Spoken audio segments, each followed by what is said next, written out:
යුක්තිය හා සාධාරණත්වය පිළිබඳ සටන් පාඨය අපි ජාත්‍යන්තර වේදිකාවට ගෙනියනවා. ඒ අනුව අපි කටයුතු කරලා තිබෙනවා. එනිසා මා කියන්නේ හැම විටම අපේ ක්‍රියාකාරකම්, අපේ ප්‍රතිපත්තීන්, අපේ තීන්දුව తీරන, අපේ සම්මුතීන් මේ සියල්ල අපි අපේ මධ්‍යස්ථභාවය ආරක්ෂා කරමින් කටයුතු කරනවා. එය තමයි මෙවැනි යුද්ධයකදී ශ්‍රී ලංකාව මාතෘභූමි අනන්‍යතාවයත් ගෞරවයත් ජාත්‍යන්තර වශයෙන් පිළිගැනීමත් ආරක්ෂා කර ගැනීම සඳහා තියෙන ක්‍රමවේදය කිසිසේත්ම වචනකින් හෝ බොහෝ අය බොහෝ දේවල් කියනවා.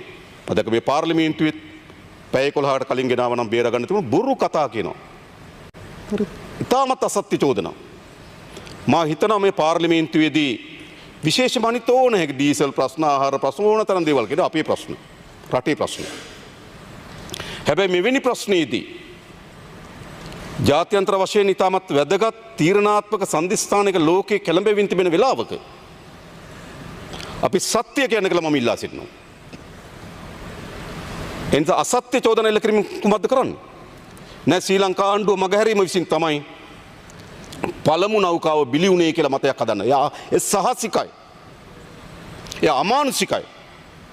ඒ ජාත්‍යන්තර වශයෙන් ගත්තොත් අන්ත ප්‍රතිගාමී ක්‍රියාවක්. හොඳට මතක තියාගන්න. අනිත් ඒවා මට කියන ඒවා අපේ අගමැතිතුමීට කියනවා මේ පාර්ලිමේන්තුවේ ඒවා අපිට ඒවා ගණන් ගන්නවත් නැහැ හොඳයි. හැබැයි මේ ප්‍රශ්නේදී මම කියන තමුන් ආසල මීට වඩා වගකීමෙන් යුතුව කටයුතු කරයි කියලා මම බලාපොරොත්තු වෙනවා. ඒ නිසා තමයි මේ සමස්ත සත්‍ය තමුන් ආස මේක තමයි සත්‍යය. එක්සත් ජනපදයේ ගුවන් යාන දෙක අපෙන් ඉල්ලා සිටියේ 4 සහ 8 කියන දෙදින තුල මත්තල ගුවන් ප්‍රතිලාද වසර තබන්න. ඔවුන් සතුව මම දන්නවා. මම ඔවුන් සතුව විශේෂයෙන් ගත්තොත් නෞකා නාශක මිසයිල් 8ක්ද එමන් ගුවන් යානාවල පියාපත්වල එල්ල ඇති බව සඳහන් කරලා තිබුණා. දැන් මම දන්නවා සමහර අය මෙතන තර්ක කරලා හදනවා අපි මේ එක්සත් ජනපදයේත් එක්ක ආරක්ෂක ගිවිසුමට එළඹිලා තිබෙනවා. ඒ නිසා මේ යුද්ධයේ පාර්ශ්වකරව වීම අපිට වළක්වන්න බැහැ. අසත්‍යයි. අපි මේ වෙලා තියෙන එකඟතාවයේ තිබෙන කරුණු තමයි ප්‍රධාන වශයෙන් ගත්තොත් එමේ එකඟතාවයේ කිසිසේත්ම මෙවැනි යුද්ධයකදී අපි අතර තියෙන හවුල්කාරීත්වයන් පිළිබඳ කිසිදු සඳහනක් නැහැ. අපි අතර තිබෙනවා යම් සම්මුතින් තිබෙනවා යම් අවබෝධතාවයන් අත්සන් කළා. ඒවා තියෙන මොකද්ද? ගුවන් සේවා ආශ්‍රිත ක්‍රියාකාරකම් සේවා නඩත්තුවා සම්බන්ධ පුහුණු වැඩසටහන් සමුද්‍රීය බලපදේශය පිළිබඳ දැනුවත්භාවය. මොකද්ද සමුද්‍රීය බලපදේශය සිද්ධ වෙන්නේ? ඒ තොරතුරු අපට අවශ්‍යයි. ඒවා තමයි මේ සහයෝගිතාවේ කරුණු. සයිබර් ආරක්ෂා සහ සුරක්ෂිත sannivedanaය තර්ජනයට ලක් වෙලා තිබෙනවා. ඒ පිළිබඳ විශාල පහසුකම් සහ පුහුණු වීම එක්සත් ජනපදයේ විසින් අපිට ලබා දෙනවා. මානුෂීය ආධාර සහ ආපදා හදිසි ප්‍රතිචාර. ඒ අනුව තමයි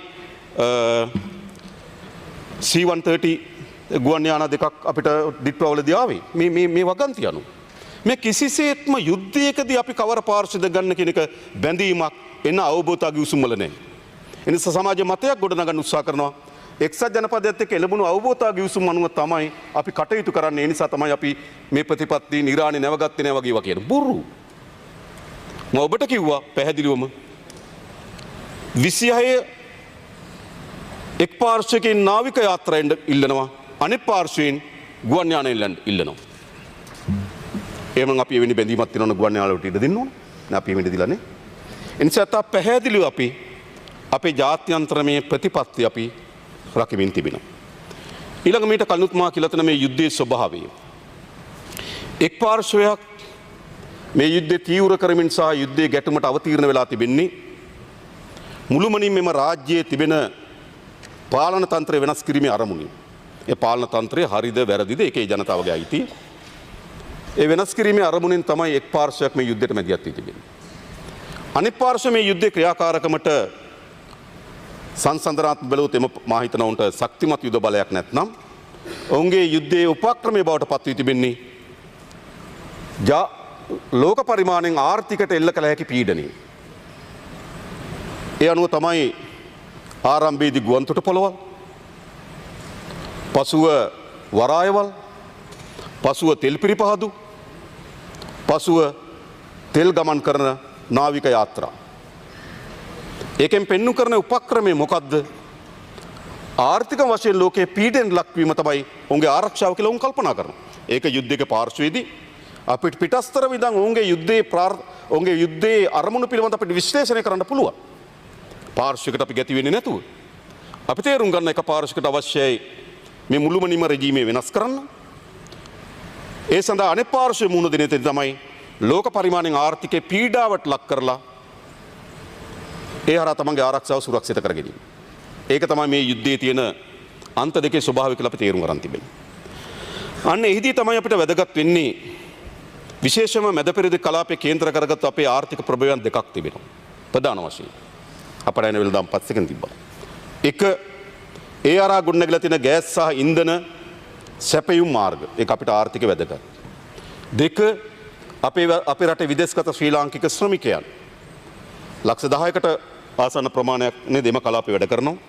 එම ශ්‍රමිකයන් අපේ ආර්ථික විශාල පංගුවක්.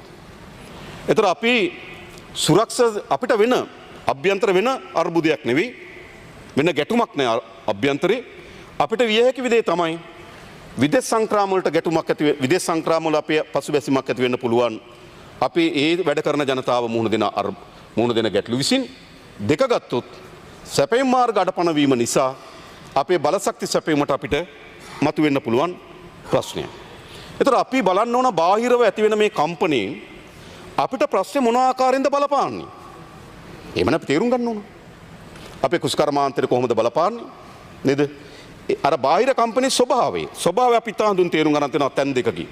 එකක් අපේ විදේශ සංක්‍රාම දෙක බලශක්ති සැපයුම් මාර්ග. ඒතර අපි ඊටමත් විධිමත් අපේ පෙට්‍රෝලියම් එක වැඩ කරමින් ඉන්නවා සැලසුම් කරලා තිබෙනවා.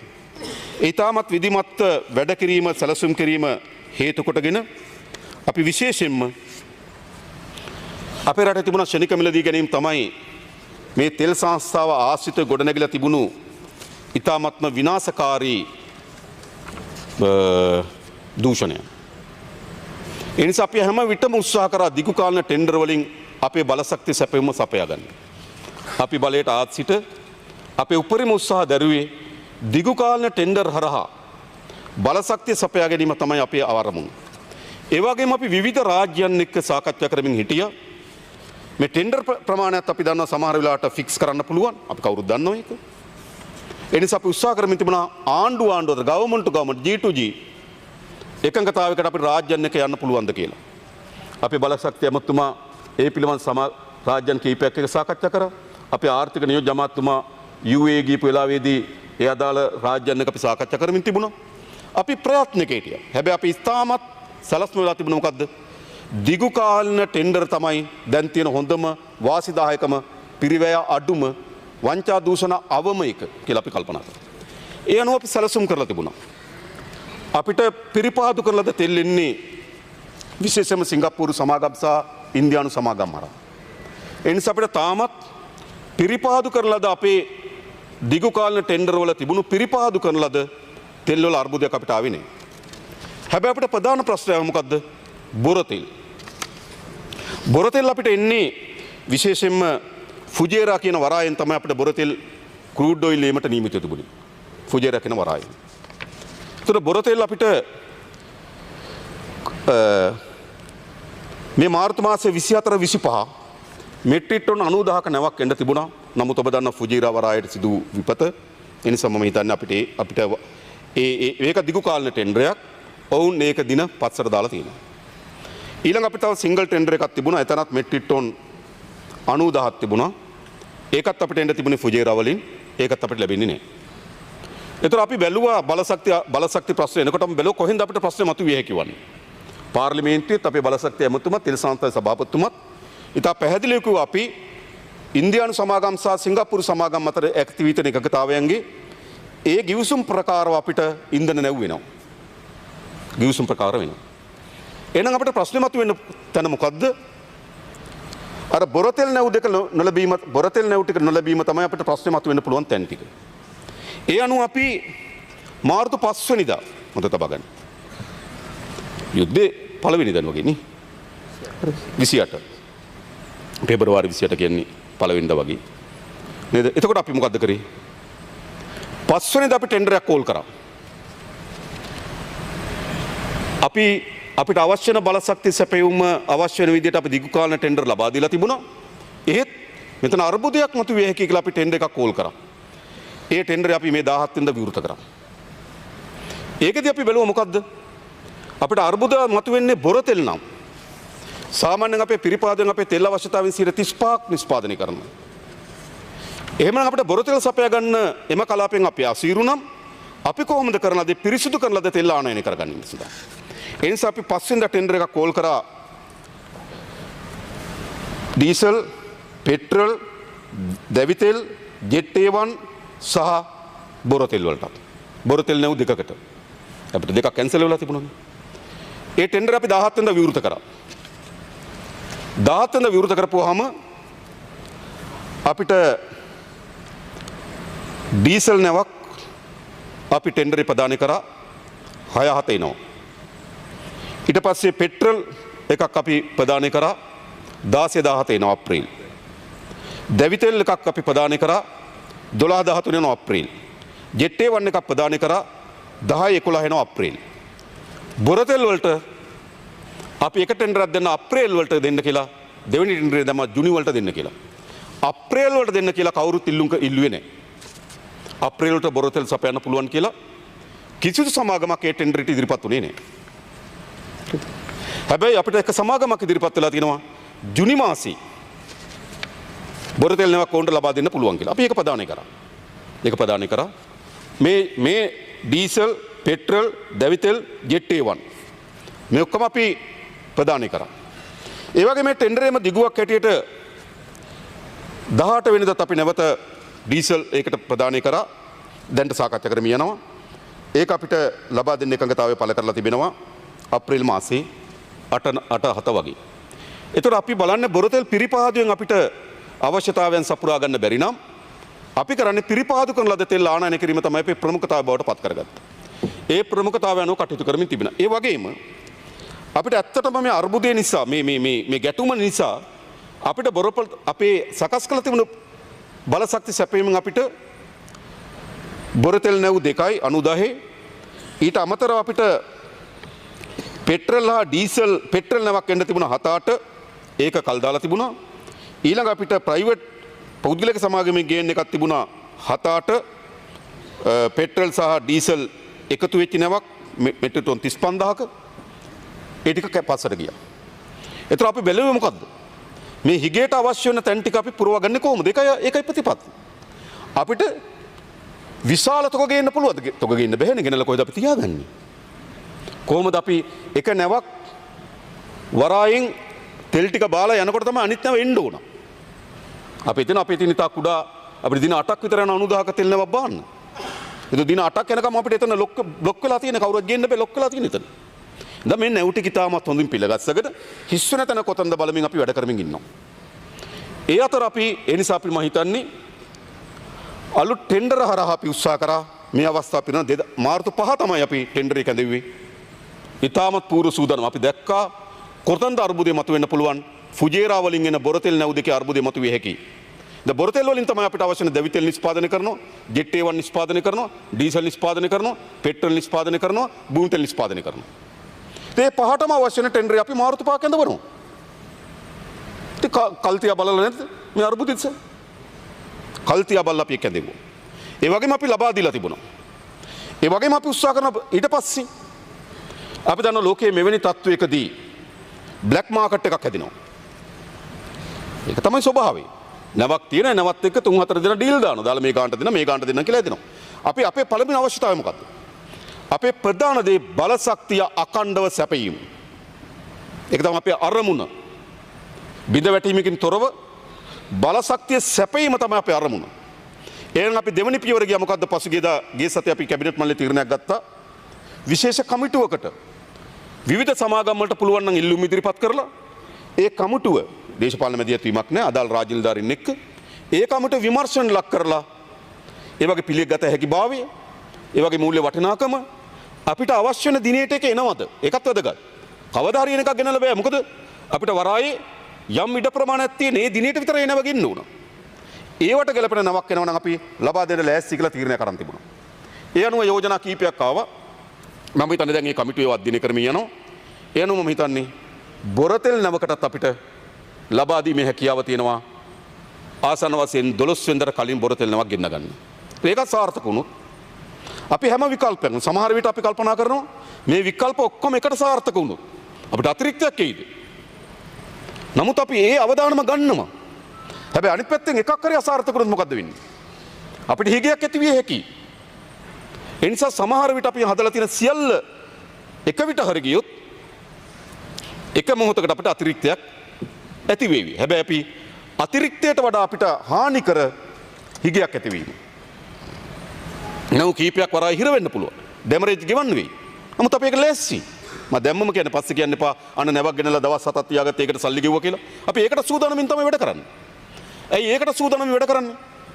කවර හෝ තැනකින්. මොකද මේ යුද්ධයේ ස්වභාවය කාටවත් හරියට ගණනය කරගන්න බැරි තත්යකට මතුවලා තිබෙනවා. නිසා මේක කවර ආකාරයෙන් වර්ධනය වේවිද කියන එක පිළිබඳ කාටවත් අනිශ්චිතභාවයක් තියෙනවා. ඒ නිසා ගත හැකි හැම විකල්ප මාර්ගයක්ම අපි අරගෙන තියෙනවා.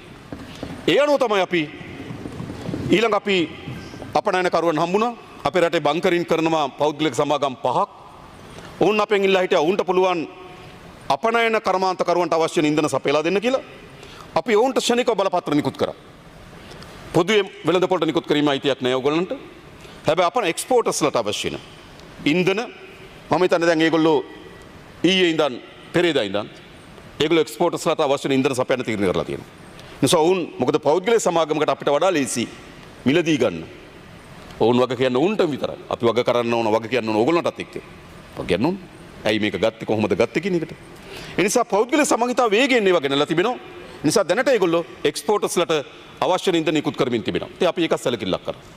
ඊළඟ හතරවෙනුව අපි කල්පනා කරා කොහොමද රාජ්‍යන් අතර දැක්ක රුසියාව එක පිළිබඳ ගනුදෙනු පෙළ සම්බාධක තිබුණා. ඒක ඉවත් වුණේ 11 වෙනිදා. සමහර අය මම දැක්ක යෝජනා කරන අය අපිට රුසියාවත් එක්ක මීට කලින් යන්න බැරුණාද කියලා. තේරුම් ගන්න. අපේ අපනයන වලින් 25% වෙන එක්සත් ජනපදයේ. ඔබට මතක ඇති අපි අසල්වැසි රාජ්‍යයන්ට පවා මේ ටැරිෆ් ප්‍රශ්නය පිළිබඳ මතුවුණු ප්‍රශ්නයේදී රුසියාවත් එක්ක තියෙන ගනුදෙනුව යම් ප්‍රමාණයකට අඩාල කරන්න සිද්ධ වුණා. ඒක අපි දන්න සත්‍ය මේවා. මේ වාර්තා වුණු දේවල්. ඒත් අපි ප්‍රවේශම්කාරී විය යුතුයි. අපිට මතකයි ටැරිෆ් ප්‍රශ්න ආපු වෙලාවදී මෙතන කොච්චර හඬ නැගුවද? ඇයි එක්සත් ජනපදයට යන්න බැරි වුණේ? ගියපු කණ්ඩායම මදි නේද? ජනාධිපතිවරට යන්න පුළුවන් ගමන්. ඉන්දියාවේ මෙහෙම කට්ටිය ගියානේ. ඇයි ඕගොල්ලෝ ඉන්නේ? එතකොට මුළුමනින්ම මොකද්ද? එතකොට මුළුමනින්ම ව්‍යාපෘතිය එක්සත් ජනපදයේ යාළු කරගෙන මේක බේරගත්තේ නැත්තේ ඇයි කියන එක. දැන් ව්‍යාපෘතිය මොකද්ද? වෙන රාජ්‍යයක් රුසියාව යාළු කරගෙන මේක බේරගත්තේ නැත්තේ ඇයි කියන්නේ. මේ පාර්ලිමේන්තුවේ එකට මේක කියනවා. එකම කටින්. ඉතින් මොකද්ද මේ කියන්නේ? මේක විහිළුවක් නේ. ඒ නිසා අපි මේ ටැරිෆ් ප්‍රශ්න පිළිබඳ විශාල අවධානය සාකච්ඡා වෙමින් තියෙනවා. නෑ මනෝ කිව්වේ නෑ. ආ කියන්නකෝ. මනෝ කිව්වේ. අයතන්ට වටුනේ නැද්ද? ඒ කියන්නේ මනෝ ගණේෂන් මන්ත්‍රීතුමා ඒ තැනට වැටුණා ඊට වඩා චුට්ටක් උඩට වැටුනේ. රයිට් මම කියන්න හදන්නේ මේ මම දක්න දේනේ කියන දේනේ හරිද මම දැක්කා ඔබතුමාලා නෝන්ට ඒ කියන්නේ විපක්ෂ ඉන්නේ පාර්ලිමේන්තුව විතරක් නෙවෙයි නේද පාර්ලිමේන්තුවෙන් එළියේ ඕගොල්ලන් එකට වාඩි වෙන විපක්ෂ ඉන්නවනේ දැන් ඔයා ප්‍රෙස් කොන්ෆරන්ස් එක තිබ්බා වාඩි වෙලා හිටියේ මම දැක්කා ඒ වාඩි වෙලා හිටියේ පාර්ලිමේන්තු විපක්ෂයත් එක්ක විතරද දැකන එකමුතුවක් හැටියට වාඩි වෙලා හිටියා අන්න ඒක හිටියේ රුසියාව ගැන කියපු අය මම දන්නේ නැහැ මම කියන්නේ විපක්ෂදී හරිද මම දැක්ක ඔබතුමා වාඩි වෙලා හිටියේ එතන හිටියේ අල්ලපුටි හිටියේ මම දැක්ක ඒක හරිද රයිට් ඒ නිසා මම කියන්නේ හරිද විපක්ෂය කියලා මම පාර්ලිමේන්තුව පමණක් නෙවෙයි සලකන්නේ එළියෙත් මීට අවශ්‍ය ගෝසාවක් තිබෙනවා ඒ සියල්ල ඉතින් අපි මොකද කරේ නම් මේ ටැරිෆ් ප්‍රශ්නේ බේරා ගන්නත් අපිට අවශ්‍යයි මෙතන රුසියාවෙන් අපිට තෙල් ලබා ගැනීමත් සඳහා අවශ්‍ය අපිට අවස්ථාව ලැබුණේ 11 සඳහා විවෘතව අපිට අවස්ථාව ලැබුණේ අපි එතෙන් සිට සාකච්ඡා කරන්න පටන් ගත්තා යම් සාකච්ඡාවල ප්‍රගතියක් තිබෙනවා ඉතා ඉක්මනින්ම තමුන්වහන්සේලාට ඒ ප්‍රගතිය පිළිබඳ වාර්තාවන් අපිට ඉදිරිපත් කරන්න පුළුවන් වේවි මම ඉක්මන් වෙන්නේ නැහැ රාජ්‍යන් අතර තියෙන සාකච්ඡාවන් මම පමණක් ඒක පාර්ශ්වන ක්‍රියා මේ ප්‍රකාශන කළ යුතු කෙනෙක් ස්ථාවර ඉන්නවා ඒතර අපි මේ බලශක්ති අර්බුදයේ බලශක්ති ශාස්ත්‍රයේ මතුවිය හැකි ගැටලුව පාලනය කර ගැනීම සඳහා රජයක් හැටියට ගත යුතු සියලු ක්‍රියාමාර්ග ඒ නිශ්චිත මොහොතේ අරගෙන තිබෙනවා. ඒක මම වක්කීමෙන් කියනවා. ඊළඟ ප්‍රධාන ප්‍රශ්නේ මිල පිළිබඳ ප්‍රශ්නය. දැන් මේ මිල උච්චාවචන වෙන්න හේතු කීපයක් බලපානවා. ප්‍රධාන වශයෙන් අපේ මේ මිලට බලපානවා ඩොලරයේ අගේ ඉහළ යාම. ඩොලරයේ අගේ ඉහළ ගියොත් අපේ ඉන්ධනවල මිල ඉහළ යනවා. දෙක ලෝක වෙළඳ පොලේ ඉන්ධන මිල ඉහළ ගියොත් අපේ ඉන්ධන මිල ඉහළ යනවා. තව අතිරේක වශයෙන් බදු තිබෙනවා. අතිරේක වශයෙන් අපේ වංචා දූෂණ අඩංගු වෙනවා. ඔහොමනේ තියෙන ඕක තමයි මිල මත බලපාන්නේ. ප්‍රධාන වශයෙන් බලපාන්නේ මොකද්ද? ඩොලරයේ අගේ ඉහළ යාම. එතකොට අපිට 2022-23 කාලේ බලශක්ති ශේත්‍රයේ අර්බුදය මතුවුණේ ලෝක පරිමාණයෙන් බලශක්ති මිල ඉහළ යාම හේතු කොටගෙන නෙවෙයි. ප්‍රධාන ප්‍රශ්නේ මතුවුණේ මොකද්ද? ඩොලරයේ අගේ ඉහළ ගියා. මා කියන උදාහරණයකට ගත්තොත් ඩොලරයකට රුපියල් 185කට තිබුණු අගය 372 දක්වා ගියා. හැබැයි බ්ලැක් මාකට් එකේ 400 දක්වා ගියා. මතක ඇති රවි කරුණාරත්න මන්ත්‍රීතුමා නේද? 400 දක්වා ගියා බ්ලැක් මාකට් එකේ. එතකොට එදා ඉන්ධන මිල පෙට්‍රල් ලීටරයක් 137 ඉඳන් 420 දක්වා වැඩි වුණා. ලෝක වෙළඳ පොලේ මිල උච්චාවචන වීම නෙවෙයි බලපෑම මොකද්ද?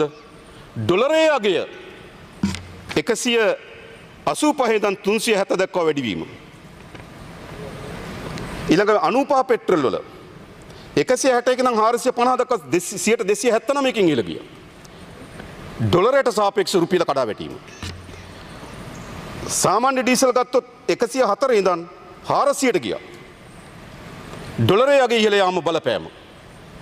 ඒ නිසා එක වෙලාවකදී ඉන්ධන මිල ඉහළන මොකක් මතද? ඩොලරයේ අගයට සාපේක්ෂව රුපියල කඩා වැටීම හේතු කොටගෙන. ඒක අපිට මෑත කලින් අත්දැකීමක් තියෙනවා. හැබැයි දැන් අර්බුදේ මතුවලා තියෙන්නේ කොහොමද? දැන් අර්බුදේ මතුවලා තිබෙන්නේ ලෝක පරිමාණයෙන් ඉන්ධන මිල ඉහළ යාම.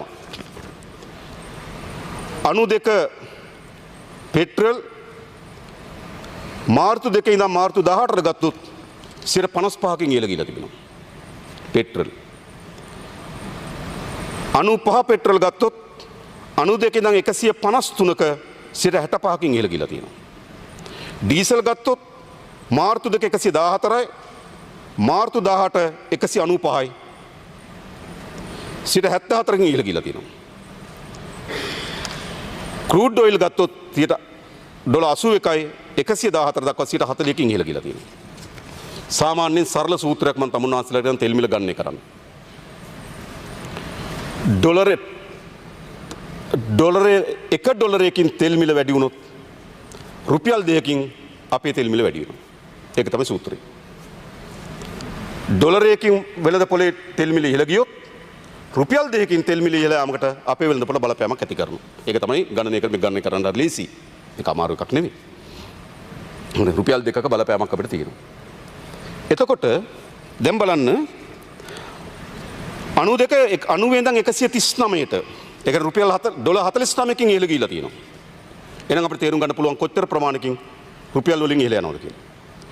ඩීසල් ගත්තොත් 114 ඉඳන් 174කින්. ඒ කියන්නේ 98 ඉඳන් 14 ගත්තොත් 84කින් ඉහළ ගිහිලා තියෙනවා. ඒක දෙකෙන් වැඩි කරොත් තේරුම් ගන්න පුළුවන් ඩීසල් වල මිල ඉහළ යාම. ඔබ අපනයනකරුවන්ගෙන් අහන්න අර මං අපනයනකරුවන්ට නිදහස් කරපු අයගෙන් ඒ බංකරින් කරන සමාගම් අපනයනකරුවන්ට තෙල් ලීටර දෙන කීයද කියලා. ඒකෙන් දැනගන්න පුළුවන් මාකට් එකේ ප්‍රයිස් එකක්.